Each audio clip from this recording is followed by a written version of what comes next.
minutes. Yeah. It's a very, this is again a very interesting question. This I bring two perspectives to the table. One is as an incubator manager who managed incubators, who nurtured many startups.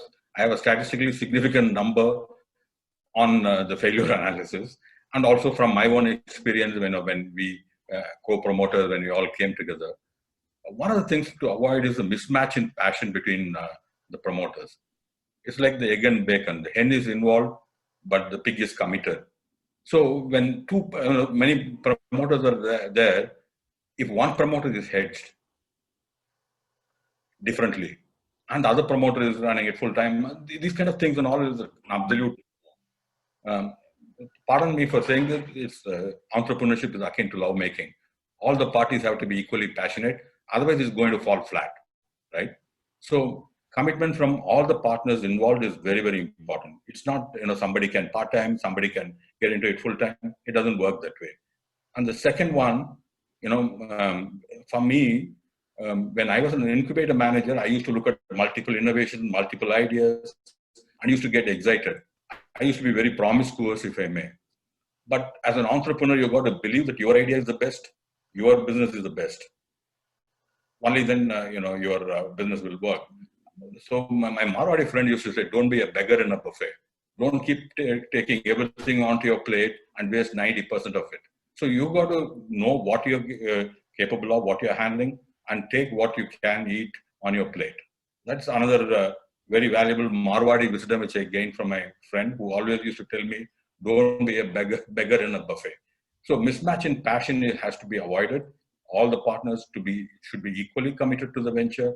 And another third important thing which I learned is, many entrepreneurs, they keep pivoting their business model. While pivoting is a very fancy term, you can't keep transplanting a small sapling and it'll never grow into a tree. You've got to be rooted, you've got to nurture it, you've got to give that particular idea its time to fructify. Otherwise, if you keep transplanting, the plant is not going to grow into a tree. It's going to take much longer. So you've got to give it the genuine time it requires to nurture it to a certain level, right? So while many entrepreneurs I've seen, they get restless after a certain time and then they start pivoting, sometimes needlessly. Some pivots are very needless pivots. So that's another wisdom which I learned, not only as an incubator manager, but as an entrepreneur myself, as a best man becoming a bridegroom. Yeah. Thanks. So this summary, we can say it's like co-founders conflicts. The founders conflicts, right? That is a major problem why many companies just don't grow, Thanks for that. Great. Sorry, I just want to add to what Raghavendra said. It also requires the point of a concept called co-founder dating. So you have to go on co-founder dating to make things happen real. Yeah. Thank you.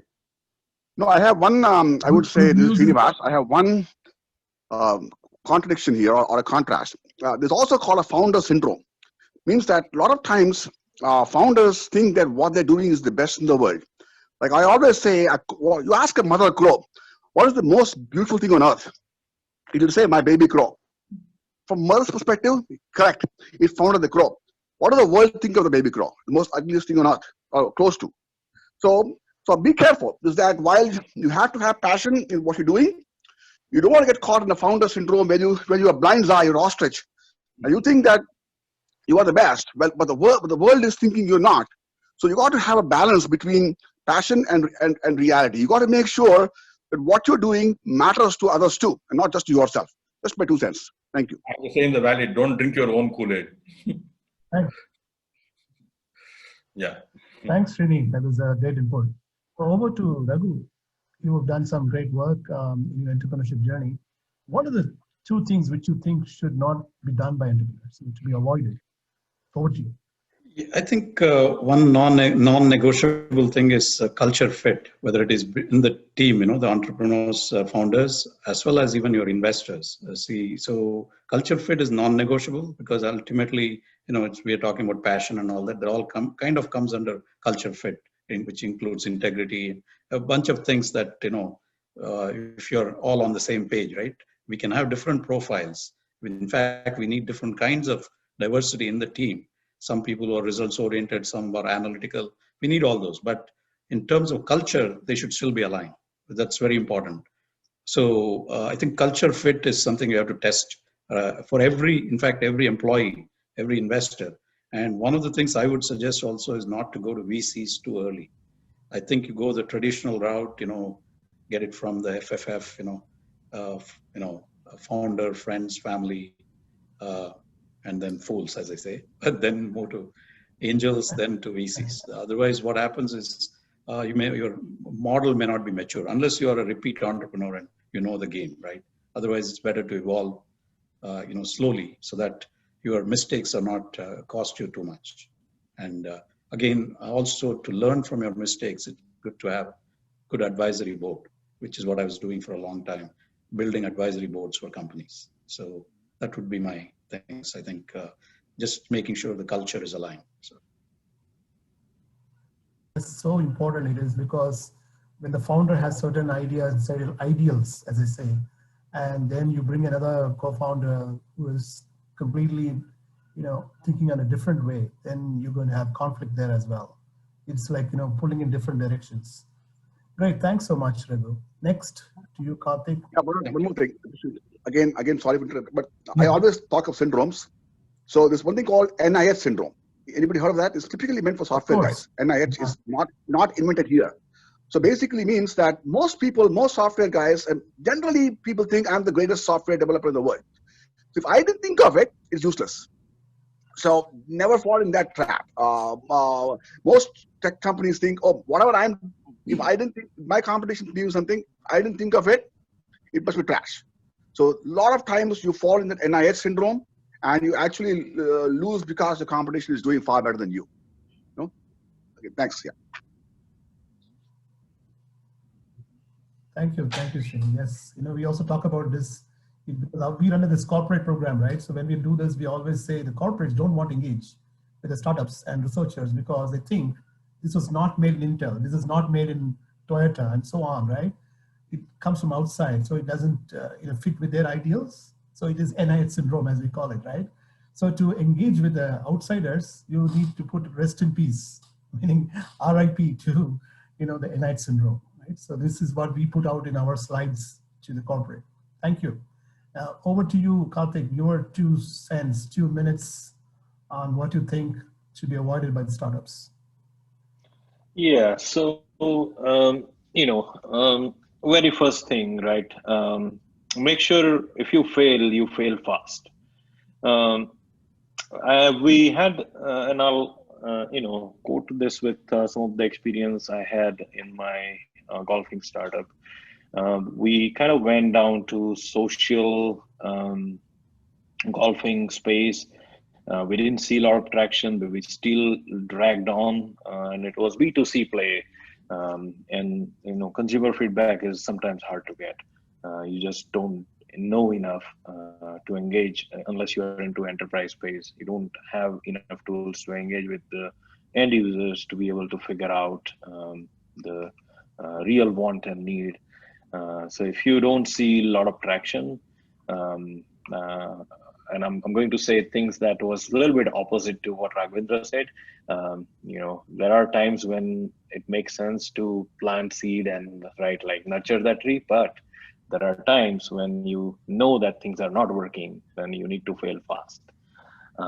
It took us like a good 2 years before we found our pivot. Our pivot was to go into content creation space within golfing, and that's where we found significant success. We become cash flow positive, and we were desirable in terms of acquisition, and we got acquired within a matter of like 8 months after that pivot. So if you have to fail fast. That would be number one advice.